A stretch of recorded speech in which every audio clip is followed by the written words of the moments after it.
Parmeira com emoção. Semifinal do Campeonato Paulista de 2021. Já com Abel Ferreira, Palmeiras 2, Corinthians 0, lá na Neoquímica Arena, com gols de Vitor Luiz e Luiz Adriano. Semifinal do Campeonato Paulista de 2015. Palmeiras eliminou o Corinthians nos pênaltis, com o Fernando Praz pegando 2 pênaltis. Brasileirão do mesmo ano, 2015. Palmeiras 2, Corinthians 0, resultado que dá o título ao Palmeiras na próxima quinta-feira, caso repetido. Também vale destacar que o Palmeiras tem um retrospecto muito favorável contra o Corinthians, se contar historicamente e também se contar na Neoquímica Arena, já que o Palmeiras é a equipe com mais vitórias lá, tirando o próprio Corinthians. Então, tirando o dono da casa, o Palmeiras é a equipe que mais venceu o Corinthians na Neoquímica Arena. Além que o Palmeiras tem 8 títulos contra apenas 3 do Corinthians em finais que teve um derby. Então, no retrospecto, é completamente verdadeiro que você pode sim acreditar que o Palmeiras vai vencer o Corinthians na Neoquímica Arena e se tornar campeão do Campeonato Paulista de 2025. Porque o lado verde costuma sair vencedor em disputas assim contra o seu maior rival. Porém, tem 2 pontos muito importantes que envolvem o campo e bola e até um pouco do emocional, que se o Palmeiras não mudar, que se continuar a mesma coisa dos últimos anos, o Palmeiras não vai conseguir reverter esse placar, que é totalmente irreversível, é apenas 1-0. E já vimos, um time pode finalizar 23 vezes e não fazer nenhum gol jogando em casa, e o outro pode finalizar 3, apenas uma no gol, e sair vencedor por 1-0, como aconteceu no jogo de ida. É futebol e tudo pode acontecer. Então temos aí o retrospecto favorável, o fato do futebol ser completamente imprevisível e já mostrou no jogo de ida, e temos o terceiro ponto, que é o campo e bola, que é de fato o que acontece ali no jogo. E o Palmeiras tem 2 coisas que precisa mudar se quer ser campeão do Campeonato Paulista de 2025 contra o Corinthians lá na Neoquímica Arena. E o primeiro ponto é o fato do jogo do Palmeiras em decisão, dos jogos do Palmeiras contra equipes grandes, contra times do G6. E eu já trago o retrospecto para você comparando, por exemplo, o Palmeiras de 2022 com o Palmeiras de 2023 e 2024, que somando tem 9 derrotas contra times do G6 e apenas 3 vitórias, um aproveitamento de 28%. Se comparado com 2022, em que o Palmeiras venceu o Corinthians na Neoquímica Arena por 1-0, resultado esse que leva aos pênaltis, a equipe tem aí um aproveitamento de 53% dos pontos, com 4 vitórias e apenas 2 derrotas. Então, sim, o Palmeiras, que é... Até procura aqui o livro do Abel, vou pegar rapidinho. O livro do Abel que mostra pra gente uma equipe totalmente diferente do que a gente vê agora. Uma equipe de cabeça fria, coração quente. Lembrando, esse livro aqui vai até 2021. Ele conta a história até 2021, acabando ali naquela final de Libertadores contra o Flamengo, que foi incrível. Um Abel que sempre foi conhecido por fazer planos. A gente sempre pensava, calma, o Abel tem um plano. Porém, desde 2023, o Abel mudou, e isso é um fato. A gente vê nos números em jogos contra times do G6, em jogos contra times grandes, em decisões. Ganhamos um Brasileirão em 2023 com a assinatura do Hendrick Felipe, ele mesmo. Foi decisivo para o Palmeiras ser campeão e praticamente carregou o Palmeiras nas costas. Já ele foi banco contra o Boca Juniors, né, Abel? E fomos eliminados com 2 laterais jogando junto, com o Marcos Rocha e o Mike, jogando junto, e o Hendrick no banco. Eliminados para o pior Boca da história no Allianz Parque. Em 2023 também, eliminados para o São Paulo no Allianz Parque na Copa do Brasil. Ganhamos o Brasileirão com a assinatura dele, Hendrick Felipe. Em 2024 a gente ganha, de fato, o Campeonato Paulista contra o Santos, mas sem vencer equipes da Série A no mata-mata. E nas outras competições tivemos aí vexames em casa, que mesmo que ser eliminado contra os campeões não seja vexame, A gente está falando da postura em campo nos dois jogos.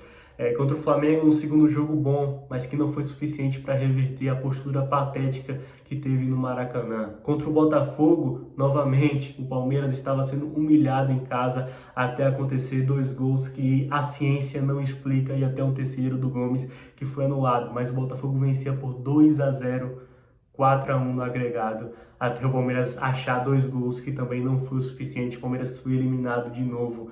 No Brasileirão de 2024, o Palmeiras assumiu a liderança, porque vencer equipes inferiores não é um problema para o Palmeiras. Conseguimos ser dominantes contra essas equipes. O problema é G6, o problema é time grande, o problema é decisão. E novamente, quando chegou a decisão contra o Botafogo no Allianz Parque, em que o Palmeiras precisava apenas de um empate para continuar na liderança e muito provavelmente se sagrar campeão do Brasileirão, tomamos um 3-1. Ali sim, ali foi um grande de um vexame em casa, um 3-1 que fizemos o primeiro gol nosso aos acréscimos do segundo tempo. Então até ali era um 3-0 humilhante. E 2025 a postura em jogo grande parece não ter mudado. Uma equipe que sim, não tinha perdido clássicos em 2025 até essa final, mas que venceu o Santos lá, um grande jogo que me lembrou esse Abel, que me lembrou esse Palmeiras, mas empatamos contra o Corinthians na primeira fase, com o Estevão perdendo o pênalti no último minuto e com um a mais quase o jogo todo, e com o Richard Rios, que eu já falarei sobre ele ser essa figura que representa essa passividade dos jogadores, e também um jogo contra o São Paulo, um 0-0, assim, o Palmeiras precisava vencer para se classificar e não venceu e não fez por merecer a vitória. Chegou na semifinal, um jogo que lembrou muito um Palmeiras copeiro, um Palmeiras aguerrido, um Palmeiras muito bem em campo. Eliminamos o São Paulo. Já agora no primeiro jogo contra o Corinthians, mesmo que dominamos a partida com mais de 20 finalizações, não tivemos aquelas oportunidades claríssimas, não tivemos aquele abafa, isso não aconteceu. E o Corinthians, em um chute,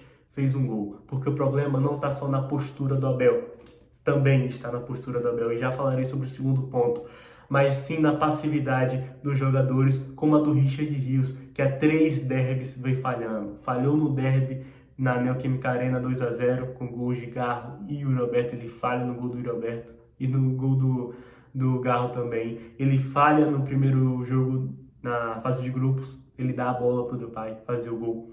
E de novo agora, ele deu a bola para o Depay fazer o gol. Então o Richard Rios, ele representa essa passividade dos jogadores do Palmeiras, que é um novo elenco, que não é mais o mesmo elenco de 2022. Então mudou os jogadores e essa enraização, nem sei se existe essa palavra, mas essa raiz do time copeiro não foi colocada nesse time ainda. E essa figura que mais representa isso é o Richard Rios. Não dá para aceitar um jogador falhar em 3 derbys seguidos, como o Everton também vem falhando em derbys consecutivos. Então são jogadores que estão passivos. A gente errou, ninguém cobra, ninguém fala nada e continua falhando. Não dá. Falhou em um derby, tem que entender. Falhou em um derby, amigo, vem sentar aqui no banco um pouquinho. Você não pode falhar em um derby. Você não pode falhar um derby. Então essa passividade do Palmeiras em jogo grande vem me irritando e me deixa menos confiante para o segundo jogo contra o Corinthians, que chegamos aí no segundo ponto, que para mim é primordial, assim, que é a forma que o Palmeiras joga. Principalmente a forma que o Palmeiras se defende e ataca. O Palmeiras não tem um padrão de jogo. Você vai assistir o Palmeiras e você não sabe se o time vai retrancar, se o time vai atacar, se o time é equilibrado, como o time ataca. É um time no aleatório. É um time no aleatório. O Palmeiras é completamente aleatório no seu jogo. Não consegue atacar bem. E tudo bem, atacar é muito mais difícil que defender. Porém, não se defende bem também. Por uma escolha, e aí sim, bem clara, um padrão do Abel, que é a marcação individual, que é aquele encaixe, nem sei se é a palavra de novo, mas é aquele encaixe que o Abel faz, e deixando marcações individuais, e você pode ter jogo que isso vai funcionar. Contra o São Paulo, o pênalti só sai por causa disso, mas contra o Corinthians, o Carrilho deitou o jogo todo por causa disso. Martins não estava bem no jogo, o Carrilho girava, estava sozinho, acabou. Porque como é um encaixe individual, se um driblar o seu marcador, acabou, o campo está aberto. Então o Abel não tem mais essa leitura de, olha, contra o São Paulo eu vou fazer isso porque tem jogadores que me permitem fazer isso. Contra o Corinthians eu não vou fazer isso porque eu tenho que fazer outra coisa, porque não me permite, porque o Corinthians tem jogadores de drible curto. Então assim, é isso. A forma do Palmeiras jogar é uma forma que me preocupa muito. Além da passividade em jogo grande, essa forma de jogar, esse Abel que não... O Abel, antigamente, ele ia jogar contra o São Paulo por fazer um estilo de jogo. Ele ia jogar contra o Atlético Mineiro, eu fazia um outro estilo de jogo. Eu vou jogar contra... Nem tô falando que o time não tem que ter padrão, é um padrão. Um padrão de se adaptar ao seu adversário e entender. Contra o São Paulo eu posso fazer uma marcação individual, vai dar certo. Contra o Corinthians, talvez não seja a melhor opção. Mas não, o Palmeiras é completamente aleatório no seu jogo. É um time que o Abel, se antigamente tinha um plano para cada jogo, parece que não tem plano algum. E é isso que me preocupa e é isso que me deixa com o pé atrás. É claro, eu confio, porque é o Palmeiras. Essa camisa aqui, né, do 4-0, é 93. Então eu confio, como eu falei no início do vídeo, retrospecto é nosso. Retrospecto é nosso. Futebol é imprevisível, é nosso isso também. Porque imprevisibilidade, só o Palmeiras virando laço. Porque se for campeão já tem a vantagem, isso não é imprevisível. Mas o campo e bola, ele me deixa desanimado para essa segunda final. Claro, ainda falta aí uma semana, estou gravando esse vídeo na quinta-feira, não sei quando você está vendo, mas o campo e bola me preocupa. Porque eu já tive muita esperança, ano passado eu tinha muita esperança, mano, a gente vai virar pro Flamengo, não deu contra o Flamengo, mas a gente jogou, amassou e tal, vai virar contra o Botafogo, uma postura patética. Aí eu acreditei de novo, o Brasileirão, de novo uma postura patética. Então, em jogo grande, eu mesmo não me animo mais para não me decepcionar. Eu realmente não espero mais que o famoso time da virada apareça em jogos grandes, porque não vem aparecendo faz algum tempo. Ah, Felipe, mas tri paulista. 2022 a gente acabou de ver. Ficou para trás, né? 2023 a gente venceu da Água Santa, gente. Se preserva um pouco de falar dessa virada aí. Não era nem para ter perdido o primeiro jogo. E contra o Santos, de fato, uma virada e tal, mas o Santos tá na Série B, gente. Tá na Série B, sabe? Não querendo colocar asterisco em título, mas é um Palmeiras que, vamos comparar, vamos pegar esse Santos aqui que a gente virou ano passado. E os outros três eliminações em casa. Contra o Botafogo no Brasileirão não foi eliminação, mas tirou a gente do título. A gente era líder naquele momento. Então é isso. São 3 pontos. O futebol tem três pontos assim, né? O retrospecto, o emocional. O emocional que eu digo é o fato de ser imprevisível o futebol. E o campo e bola. A gente tem o retrospecto, a gente tem a imprevisibilidade do futebol. Eu acho que a gente não tem o campo e bola. E olha que é um campo e bola contra um time que foi eliminado da Libertadores agora, o Barcelona, e que tomou 3 gols do Universidade Central da Venezuela. E o Palmeiras não fez nenhum jogando em casa. Então é isso, eu acredito, eu farei muitos vídeos aqui para vocês também trazer essa energia de viradas do Palmeiras, vitórias impressionantes contra o Corinthians, mas esse é o meu sentimento no momento. Acho que sim, dá para virar, por tudo que eu falei aqui, mas eu não confio, nossa, a gente vai virar, como eu já estive em outras vezes. Eu não tenho essa percepção por tudo que a gente já viveu. Acho que tá uma final 65-35, 35 Palmeiras, 65 Corinthians. Nos agarremos no retrospecto e na imprevisibilidade do futebol. E aquele 1% do Abel voltar a ser o Abel. E também a gente tem grandes jogadores. A gente tem o Estevão, tem o Veiga, Maurício pode voltar, Vitor Roque. Então, quem sabe? Vamos acreditar. Esse é o meu sentimento. Deixa o seu aí embaixo nos comentários. Muito obrigado a você que assistiu esse vídeo até aqui. Até a próxima. E avante palestra.